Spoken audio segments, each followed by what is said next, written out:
Dulces son a mi ser tus palabras, más que la miel en mi boca sedienta.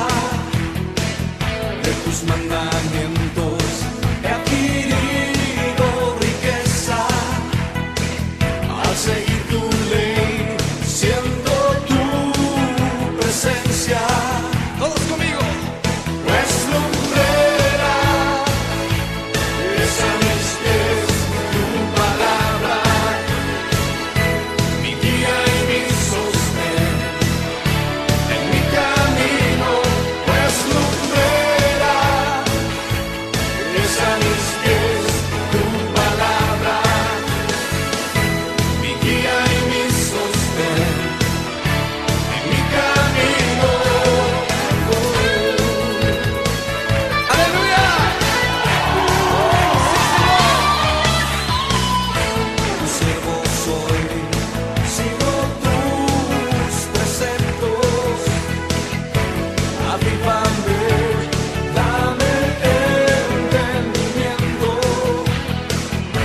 Enséñame a guardar tu palabra, así siempre tú mi delicia serás. Amigo, pues lumbrera es a mis pies tu palabra,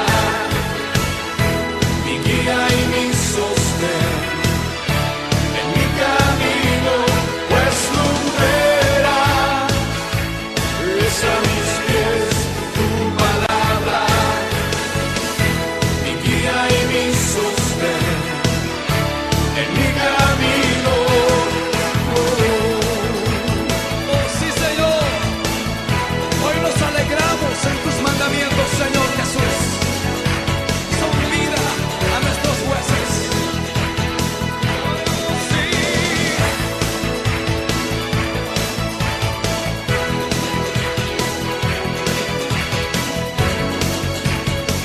Dilo conmigo, pues lumbrera, todos juntos. Pues lumbrera es a mis pies tu palabra, mi guía y mi sostén en mi camino. Pues lumbrera es a mis pies tu palabra, mi guía y mi sostén en mi camino.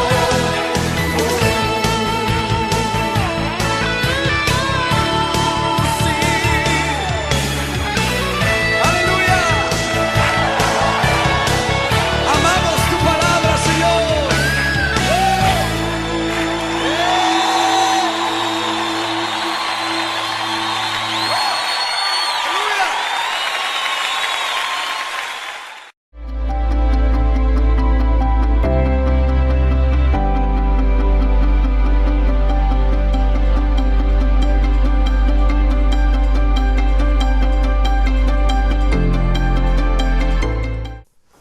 Un gran saludo para cada uno de ustedes, amigos míos. Hoy hemos llegado a un texto que genera polémica en algunos casos y por ello muchas veces prefieren pasarlo por alto, pero es necesario meditar en ello. Nuestro Señor, al dirigirse a distintas personas en relación con la misma verdad, los trató de modo diferente y ajustó su forma de enseñar a cada persona. No cambió la verdad, sino el método específico de presentación. Hoy estamos leyendo Mateo capítulo 7, verso 6, después de haber tratado los primeros 5 versículos. Y el verso 6 dice: no deis lo santo a los perros, ni echéis vuestras perlas delante de los cerdos, no sea que las pisoteen y se vuelvan y os despedacen. No deis lo santo a los perros, no echéis vuestras perlas delante de los cerdos, no sea que las pisoteen y se vuelvan y os despedacen. En Mateo 7, verso 6, nuestro Señor concluye lo que ha venido diciendo respecto al tema difícil y complejo del castigo. Algunas versiones colocan este versículo en párrafo especial, pero me parece que no está bien. Este texto no es una afirmación independiente, sin conexión con lo que antecede. No, Es más bien la conclusión de este tema, la afirmación final. Es una afirmación extraordinaria que generalmente produce gran sorpresa en la gente. Nuestro Señor nos ha estado diciendo de la forma más solemne que no juzguemos y que debemos quitar la viga de nuestro propio ojo antes de pensar en sacar la paja del ojo del hermano. Nos ha estado advirtiendo que seremos juzgados con el mismo juicio con que juzgamos. Entonces de repente dice: no deis lo santo a los perros, no echéis vuestras perlas delante de los cerdos, no sea que las pisoteen y se vuelvan y os despedacen. Jesucristo nos dice que no debemos juzgar en el sentido de condenar o censurar, pero aquí nos recuerda que eso no es todo respecto a este asunto. Para poder alcanzar un equilibrio adecuado y para que la afirmación respecto a este asunto sea completa, es importante una observación posterior.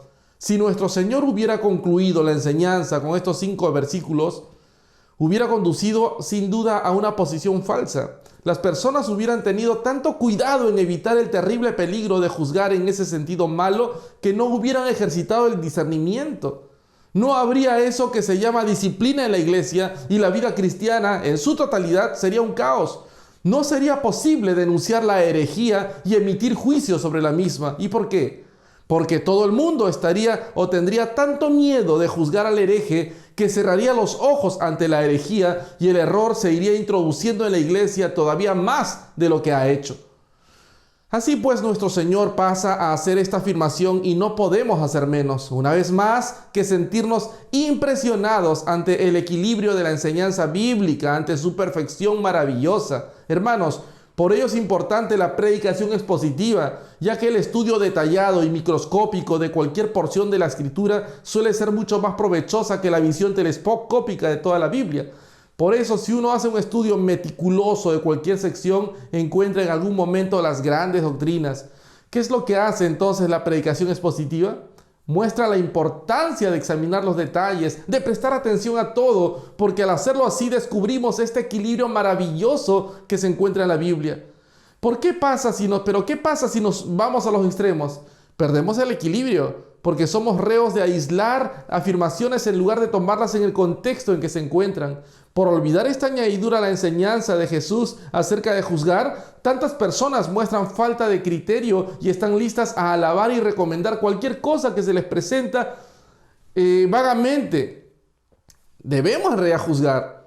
El Señor nos habla de un juicio caritativo y por ello, al no entender esto, hay muchas personas que caen en el error, pero todo esto se puede evitar si tomamos la Biblia como es y recordamos que en ella siempre se encuentra el equilibrio perfecto. Tomemos esta afirmación que parece al examinarla superficialmente tan sorprendente después de lo que Jesús ha venido diciendo. ¿Cómo reconciliamos estas dos cosas? La respuesta simple es que en tanto nuestro Señor nos exhorta a que no seamos hipercríticos, nunca nos dice que no actuemos sin discernimiento. Hay una diferencia absoluta entre estas dos cosas. Lo que tenemos que evitar es la tendencia a censurar, condenar a la gente, a convertirnos en jueces finales y a emitir pronunciamientos respecto a las personas. Pero esto, desde luego, es muy diferente a ejercitar el espíritu de discernimiento, lo cual la Biblia nos dice que lo hagamos. ¿Cómo podemos probar los espíritus? Como se nos exhorta más adelante, ¿cómo podemos guardarnos de los falsos profetas si no ejercitamos nuestro juicio y discernimiento? Tenemos que reconocer el error, pero tenemos que hacerlo no para censurar, sino para ayudar. Y ahí es donde encontramos el eslabón que une esta información con lo que la precede. El Señor ha estado ocupándose de este asunto, hablando de la paja, hablando de la viga, y cómo es que nosotros primero tenemos que sacar ellos para tener un correcto espíritu de discernimiento.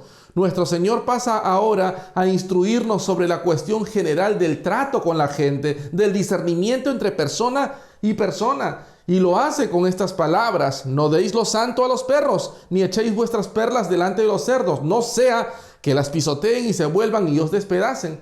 ¿Qué quiere decir con esto Jesucristo? Obviamente se refiere a la verdad, que es santa y que ha sido comparada con las perlas. ¿Qué es eso santo? Esta perla a la que se refiere es evidentemente el mensaje cristiano, el mensaje del reino, lo mismo que está tratando en este sermón incomparable. Entonces, ¿qué quiere decir esto? ¿Se nos exhorta acaso a no presentar la verdad cristiana a los no creyentes? ¿Qué clase de personas pueden ser esas que se describen como perros y cerdos?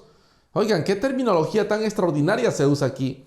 En Palestina no se consideraba al perro como lo hacemos hoy. En aquel tiempo el perro se alimentaba de la basura de las calles y su mismo nombre era palabra de oprobio. No era un animal doméstico al que estamos como hoy acostumbrados, sino era peligroso, medio salvaje. Y los cerdos en la sociedad judía representaban a todo lo impuro y excluido de la sociedad.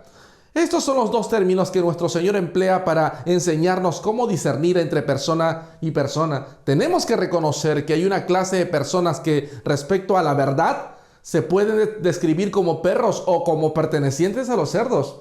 Quizá ya te estás preguntando, pastor, ¿quiere decir que esta tiene que ser la actitud del cristiano respecto al no creyente, respecto a los que están fuera del reino? Claro que no, mi hermano, por la simple razón de que nunca podrías ver la conversión de los inconversos si no les presentas la verdad. Nuestro Señor mismo predicó a esas personas, envió a sus discípulos y apóstoles a predicarles, envió el Espíritu Santo sobre la iglesia primitiva para que pudiera testificar y predicar la verdad ante ellos. De modo que es evidente ¿qué quiere decir esto? ¿Qué quiere decir esto entonces? La mejor forma de enfocar el problema es verlo ante todo a la luz de la práctica misma de nuestro Señor. ¿Qué hizo Él? ¿Cómo puso en práctica esta enseñanza específica?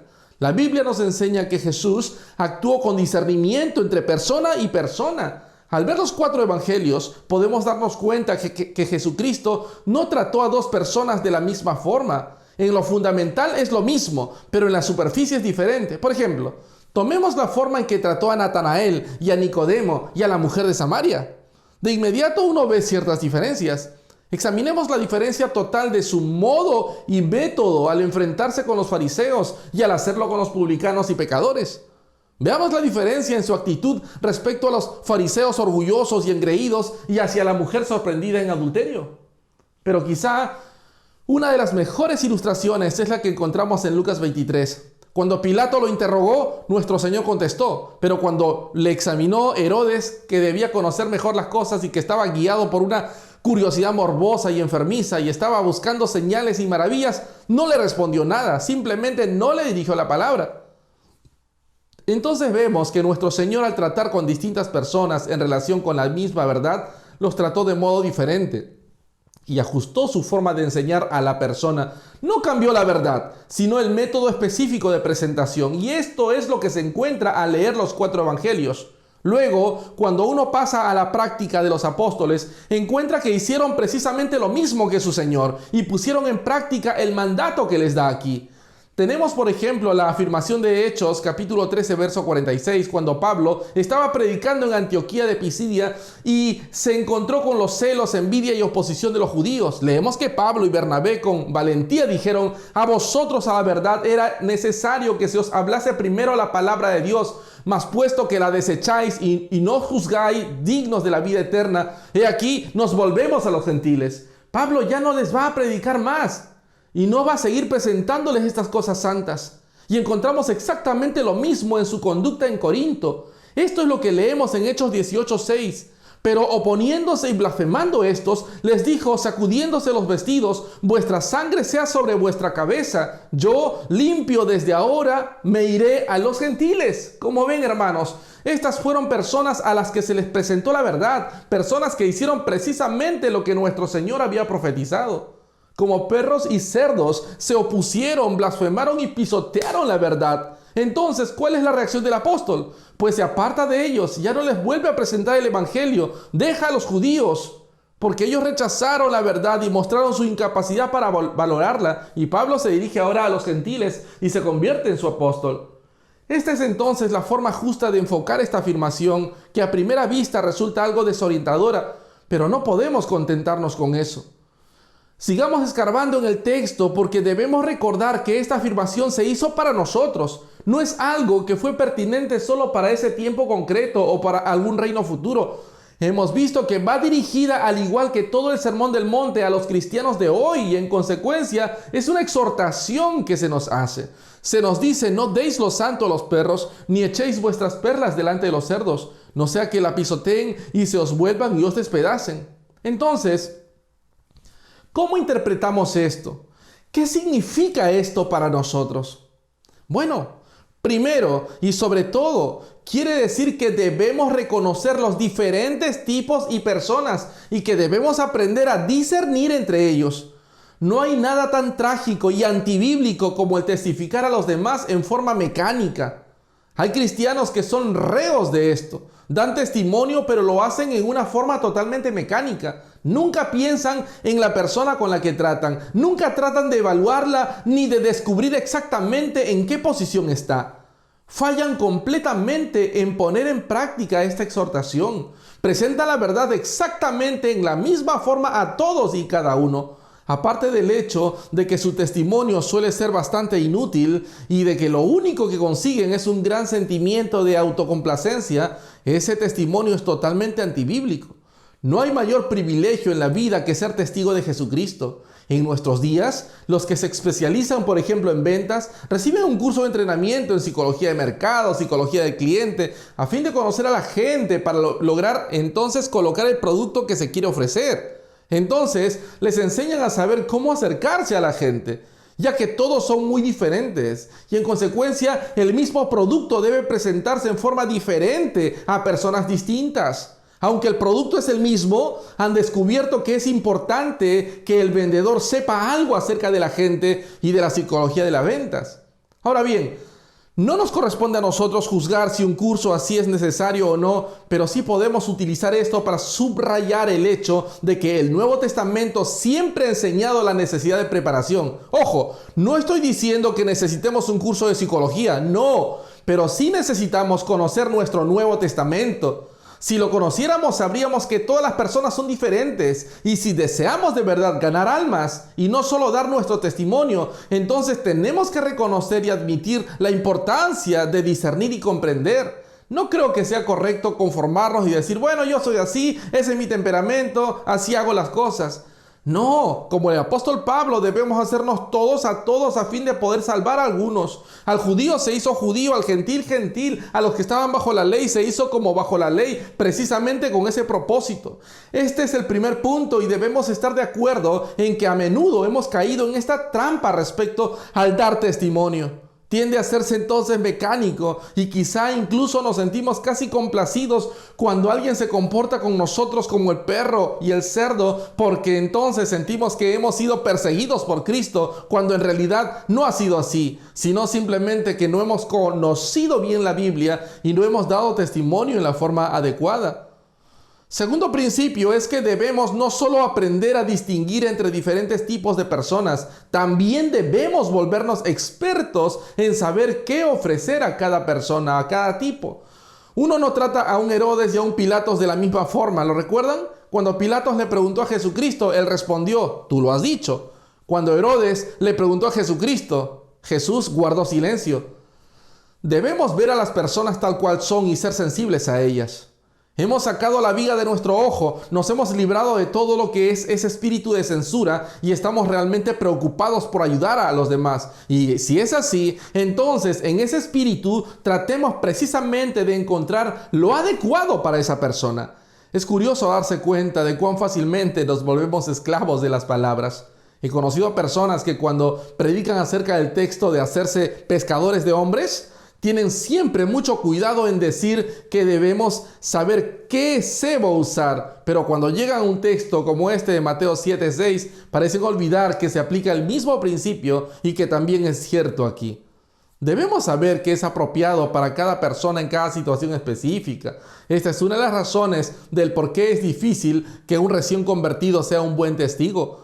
Podemos entender más claramente a la luz de este principio porque Pablo dice que no hay que darle a ningún recién convertido una posición prominente en la iglesia. ¿Cuánto nos hemos apartado del Nuevo Testamento en nuestra práctica, hermanos? Tenemos la tendencia de imponer las manos en el recién convertido e inmediatamente colocarlo en alguna posición destacada. Pero la Biblia nos dice que no se debe empujar a ningún hombre de inmediato a la prominencia. ¿Por qué? En parte por esta razón, porque el recién convertido quizá no sea experto en las cosas que estamos examinando. Nuestro tercer principio es que deberíamos ser muy cuidadosos en cuanto a la forma en que presentamos la verdad. Aparte de la verdad misma, el método de presentación debe variar de persona a persona. Debemos aprender a evaluar a las personas. Para algunos, ciertas cosas resultan ofensivas aunque no lo sean para otros. Debemos tener cuidado en no presentar la verdad en una forma que pueda resultar ofensiva para ninguna clase de persona. Por ejemplo, ir a cualquier no creyente y decirle, ¿es usted salvo? No es el método bíblico. Hay un cierto tipo de personas que si se les dice eso se ofenderán y no se dejarán conducir a la verdad. El efecto de una pregunta tal sobre esta persona será producir la respuesta que nuestro Señor describe, la reacción del perro y del cerdo, el pisotear y el destrozar la verdad, destrozar y blasfemar la verdad del Evangelio. Y debemos tener siempre cuidado y no dar pie a nadie que blasfeme o maldiga. Hay quienes desde luego lo harán por perfecto que sea nuestro método. Entonces no somos responsables y podemos decir con Pablo, vuestra sangre sea sobre vuestra propia cabeza. Pero si nosotros somos responsables de la ofensa, que Dios tenga misericordia de nosotros. El que predica la verdad puede hacerse reo de predicarla de una forma indigna. Ninguno de nosotros debe ser causa de antagonismo. Siempre debemos predicar la verdad en amor. Y si ofendemos, debe ser siempre la ofensa de la cruz y no algo ofensivo que haya en el predicador. Esto es lo que estaba enseñando nuestro Señor. Hay un último principio. Y es que debemos aprender a conocer qué aspecto específico de la verdad es más apropiado en casos concretos. Esto significa que en el caso de un no creyente, nada debemos presentarle, sino la doctrina de la justificación por fe. Nunca hay que discutir otras doctrinas con el no creyente. A menudo deseará hacerlo, pero no debemos permitirlo. Un ejemplo para ilustrar lo que estoy diciendo es el relato que se encuentra en Juan capítulo 4 acerca del encuentro de nuestro Señor con la mujer samaritana. La mujer deseaba discutir sobre varios aspectos, ¿recuerdan? Tales como el ser de Dios, cómo y dónde dar culto, las diferencias que separaban a los judíos de los samaritanos, pero nuestro Señor no lo permitió. Constantemente redirigió la conversación hacia ella, hacia su vida pecadora, hacia su necesidad de salvación. Debemos hacer lo mismo nosotros. Hermanos, discutir con alguien que no es creyente sobre la elección, predestinación, las doctrinas de la iglesia, la necesidad actual de la iglesia es obviamente erróneo. El hombre que no ha nacido de nuevo no puede entender estas otras doctrinas y por consiguiente no hay que examinarlas con él. Nosotros somos quienes debemos decidir qué debemos discutir con él. Pero esto se aplica no solo a los que no son creyentes, se aplica también a los creyentes. Pablo dice a la iglesia de Corinto que no les puede dar alimento sólido. Ojo, Pablo disponía del alimento sólido, pero no podía dárselos. ¿Por qué? Porque eran todavía niños. Pablo dice que tenía que alimentarlos con leche porque todavía no estaban preparados para la carne. Hablamos sabiduría, dice el apóstol, entre los que han alcanzado madurez. Ofrecer esta sabiduría perfecta de Dios al que es niño en su entendimiento espiritual es ridículo. Y en consecuencia se espera que ejerzamos este discernimiento en todas las direcciones. Si queremos realmente ser testigos y presentadores de la verdad, debemos prestar atención a estas cosas. Y las conclusiones finales hoy, si consideramos las afirmaciones de este versículo, vamos a darnos cuenta que son muy importantes. Y la primera afirmación que veo aquí es que no hay otra afirmación en la Biblia que nos dé como este verso un cuadro más terrible del efecto devastador del pecado en el hombre. El efecto del pecado y del mal sobre el hombre como resultado de la caída es hacernos, con relación a la verdad de Dios, perros y cerdos. Este es el efecto del pecado en la naturaleza del hombre, oposición hacia la verdad. La mente carnal, dice el apóstol Pablo, es enemistad contra Dios, es decir, la naturaleza del perro y del cerdo. El pecado hace que el hombre odie a Dios y también, como dice Pablo en Tito 3:3, aborrecibles o llenos de odio, aborreciéndonos unos a otros. Sí, aborrecedores de Dios y seres que no se sujetan a la ley de Dios ni tampoco pueden. Enemigos y extraños, excluidos del reino en enemistad con Dios. Hermanos, qué cosa tan terrible es el pecado. Se pueden ver las mismas reacciones en el mundo de hoy. Se presenta la verdad a ciertas personas y se enredan con ella. Se les habla acerca de la sangre de Cristo y se ríen y hacen chistes. Se burlan. Esto es lo que el pecado hace en el hombre. Esto es lo que hace en su naturaleza. Así es como afecta su actitud hacia la verdad. Es algo que penetra en las profundidades más vitales del ser del hombre y lo convierte en alguien que no solamente odia a Dios, sino que se opone completamente a Dios, a la pureza, a la santidad, a la verdad. Pongo en realce esto porque me parece que todos somos culpables. Cuando tratamos con otros, a menudo no nos damos cuenta de su verdadera condición. Tendemos a volvernos impacientes con las personas que no se hacen cristianos de inmediato. No vemos que están hasta tal punto bajo el dominio del pecado y de Satanás. Son tan víctimas del demonio, están tan pervertidos interiormente, contaminados. Esta es la palabra, por el pecado, que están realmente en un sentido espiritual en esta condición, como dice el Evangelio, de perros o cerdos. No pueden apreciar lo que es santo, no le dan ningún valor a las perlas espirituales, incluso Dios mismo les resulta odioso. Si no comenzamos dándonos cuenta de esto, nunca podremos ayudarles. Y al darnos cuenta de la verdad sobre ellos, comenzaremos a entender por qué nuestro Señor tuvo compasión por el pueblo y por qué sintió tanta piedad en el corazón al contemplarlos. Nunca podremos ayudar realmente a nadie a no ser que tengamos el mismo espíritu y mente en nosotros y nos demos cuenta de que en un sentido no pueden evitar ser como son, necesitan nacer de nuevo. ¿Es el Sermón del Monte solo una enseñanza legal para unos judíos en el futuro? Jamás desechemos esta sugerencia. Aquí tenemos la doctrina que conduce directamente a la gracia de Dios. Solo el nuevo nacimiento puede capacitar al hombre para apreciar y recibir la verdad. Muertos en transgresiones y pecados, debemos ser reavivados por el Espíritu Santo antes de responder genuinamente a la instrucción divina. Se ve pues aquí cantidad de doctrinas profundas ocultas en este texto. Pero luego hay un segundo aspecto y es la naturaleza de la verdad. Nos hemos ocupado de ello hasta cierto punto y por tanto bastará una referencia superficial ahora. La verdad es muy variada, la verdad tiene una plenitud, no es siempre exactamente la misma, hay variedades diferentes como la leche y la carne. Hay verdades en las escrituras que son apropiadas para el principiante, pero como dice el autor de la carta a los hebreos, nosotros también vamos adelante a la perfección. Parece decir, no queremos volver otra vez atrás para echar un fundamento de primeros principios. Eso deberíamos darlo por sentado. Si os esforzáis, os puedo introducir en esa gran doctrina de Melquisedec, pero ahora no lo puedo hacer porque sois lentos para escuchar y aprender. Esto nos muestra que la verdad tiene un carácter complejo. La pregunta que debemos plantearnos es, ¿crezco en mi conocimiento? ¿Tengo hambre y sed de esta doctrina más elevada? ¿De esa sabiduría que Pablo tiene para los que son perfectos? Siento que voy pasando, por así decirlo, de la carta de Gálatas a Efesios. Voy entrando a estas verdades más profundas. Son solo para los hijos de Dios. Hay ciertos secretos en la Biblia que solo pueden apreciar los hijos de Dios.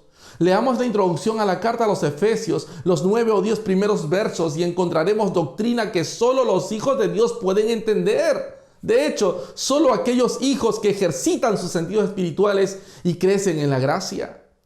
Las personas ignorantes en lo espiritual quizá discutan acerca de las doctrinas del llamamiento y elección de Dios y temas como esos sin entenderlos para nada. Pero si crecemos en gracia, estas doctrinas se volverán cada vez más valiosas. Son secretos que se dan solo a los que pueden recibirlos. El que tenga oídos para oír, oiga. Si vemos que algunas de estas exposiciones poderosas de la verdad que se encuentran en las cartas no nos dicen nada, examinémonos a nosotros mismos y preguntémonos por qué no estamos creciendo y por qué no podemos penetrar en estas verdades. Hay que establecer una distinción clara entre los primeros principios y los principios más avanzados.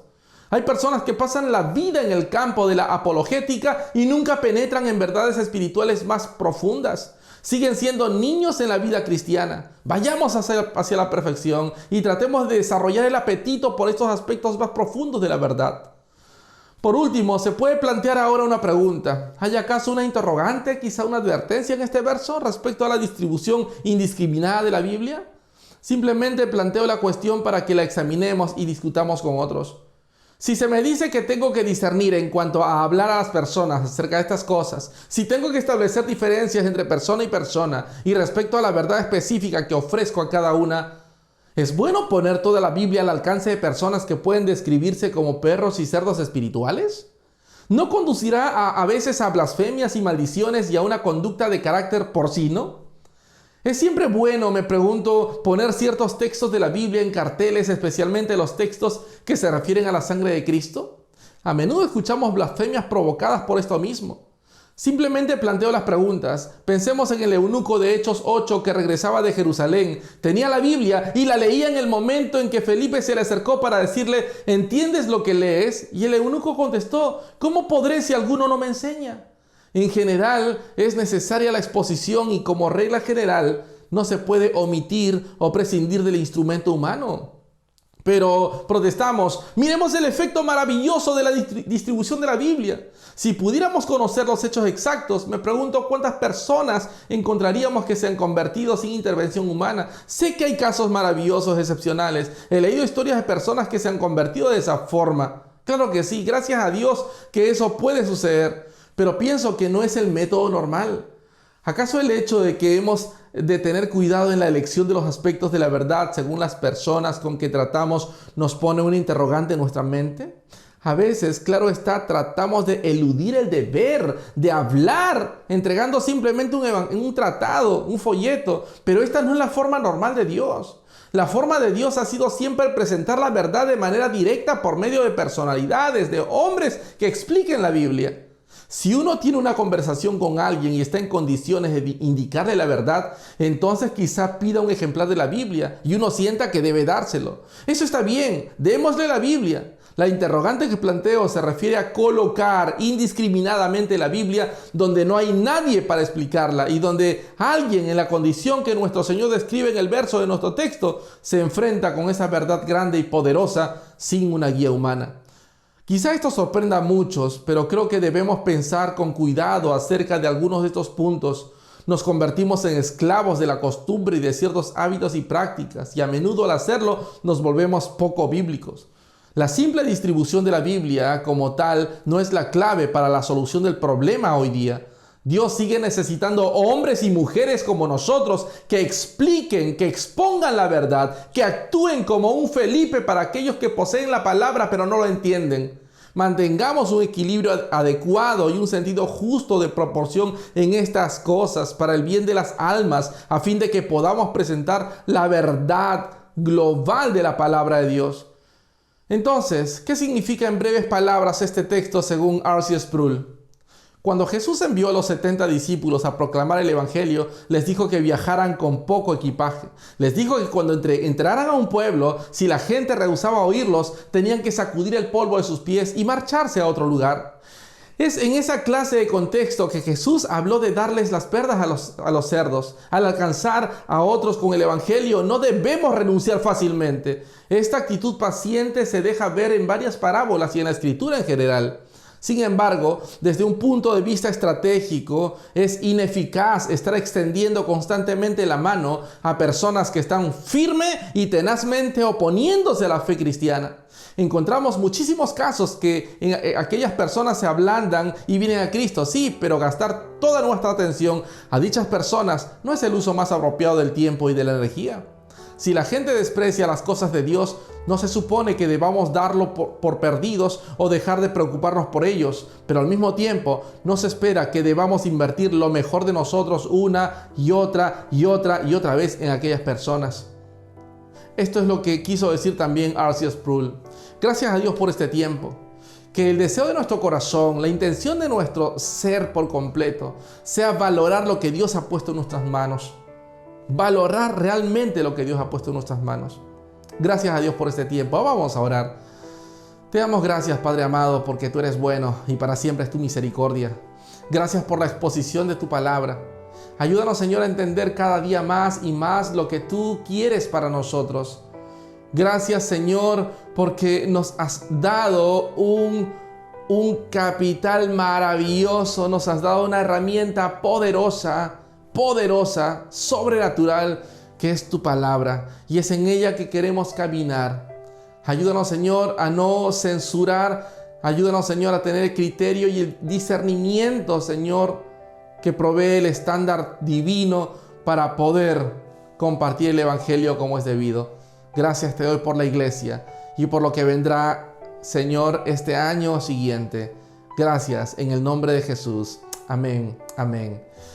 Familia, que Dios los guarde, que Dios les bendiga. Queremos siempre tener contacto con ustedes. Y si tú estás viéndonos por primera vez, queremos conocerte. Vamos, queremos conocerte. Siempre al final están los números de contacto. Puedes escribirnos por WhatsApp o también puedes escribirnos al Facebook de la iglesia. Somos una familia. Somos una familia. Queremos conocerte. Que Dios te bendiga. Iglesia, que tenga una semana maravillosa. Nos estamos viendo.